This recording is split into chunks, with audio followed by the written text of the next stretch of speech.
এই সিরিজের মাধ্যমে আমরা নারুতোর সম্পূর্ণ স্টোরি সম্পর্কে জানতে পারবো। তো বন্ধুরা, এটা হলো নারুতো অ্যানিমে সিরিজের প্রথম পার্ট।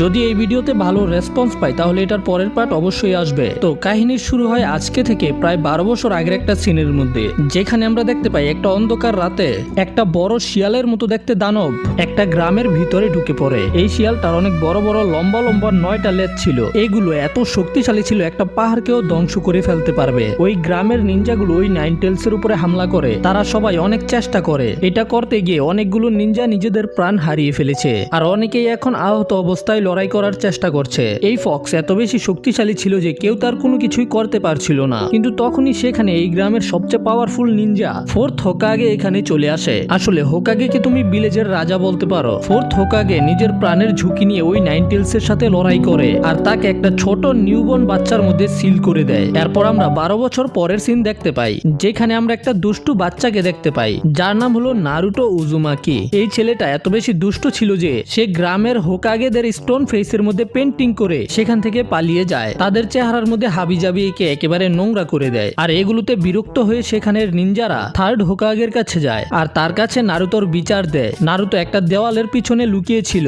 ঠিক তখনই সেখানে ওর সেন্সে, যার নাম হলো ইরুকা, সে এখানে এসে নারুতোকে ধরে ফেলে। এই নারুতো, এখানে কি করতাছস? পাগল হয়ে গেছস নাকি? আজকে না তোর পরীক্ষা, তো তুই এখানে কি করতাছস? এরপরে ইরুকা সেন্সে নারুতোকে নিজের সাথে স্কুলে নিয়ে আসে আর সে ক্লাসরুমে আসার পরে সব স্টুডেন্টকে বলে যে আজকে তোমাদের সবার একটা পরীক্ষা দিতে হবে। তোমরা সবাই আজকে আমাকে এক এক করে নিজেদের রূপ পাল্টে দেখাবে। সবার প্রথম হলো সাকুরা। সাকুরা প্রথমে ট্রান্সফরমেশন জুৎসুর ব্যবহার করে ইরুকা সেন্সের রূপ ধরে দেখায়। এরপরে পালা হলো সাসকের। সাসকে হলো এই ক্লাসের টপার। ক্লাসের মেয়েগুলো সাসকেকে অনেক পছন্দ করে, কিন্তু ছেলেগুলো সাসকেকে পছন্দ করে না। আর সাকুরা তো সাসকের প্রেমে হাবুডুবু খায়, আর সেও খুব সহজে ট্রান্সফরমেশন জুৎসুর ব্যবহার করে পাশ করে ফেলে। আর এরপরে পালা হলো নারুতোর। সবাই নারুতোর উপরে রেগে ছিল। নারুতো, তুই কি করছস? তোর কারণে আবারও আমাদের পরীক্ষা দিতে হইতাছে, গাদা কোথাকার। আর ওদের ক্লাসেরই একটা মেয়ে যার নাম ছিল হিনাটা। হিনাটা লজ্জা পেয়ে মনে মনেই নারুতোকে চিয়ার আপ করে, নারুতো তুমি এটা করতে পারবে। কিন্তু নারুতোর ওই দিকে কোনো খেয়াল ছিল না।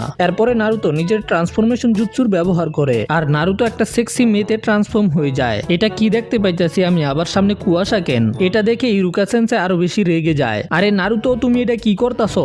যদি তুমি আজকের পরে আবারও এমন করো তাহলে তুমি কখনোই পাস করতে পারবে না। এই ক্লাসেই সারা জীবন তোমাকে থাকতে হবে। এরপরে ইরুকা সেন্সে নারুতোকে পানিশমেন্ট দেয়। নারুতো স্টোন ফেসের মধ্যে যে রং করেছিল সেগুলোকে ওকে দিয়েই পরিষ্কার করায়। তারপরে ইরুকা সেন্সে নারুতোকে রামেন শপে নিয়ে আসে রামেন খাওয়ানোর জন্য। আর এটা নারুতোর ফেভারিট ফুড ছিল। আর নুডলস খাওয়ার সময় ইরুকা সেন্সে নারুতোকে জিজ্ঞাসা করে, তো নারুতো, তুমি ওই স্টোন ফেসের মধ্যে পেন্টিং ড্র করেছিলে কেন? তুমি এমন করো কেন?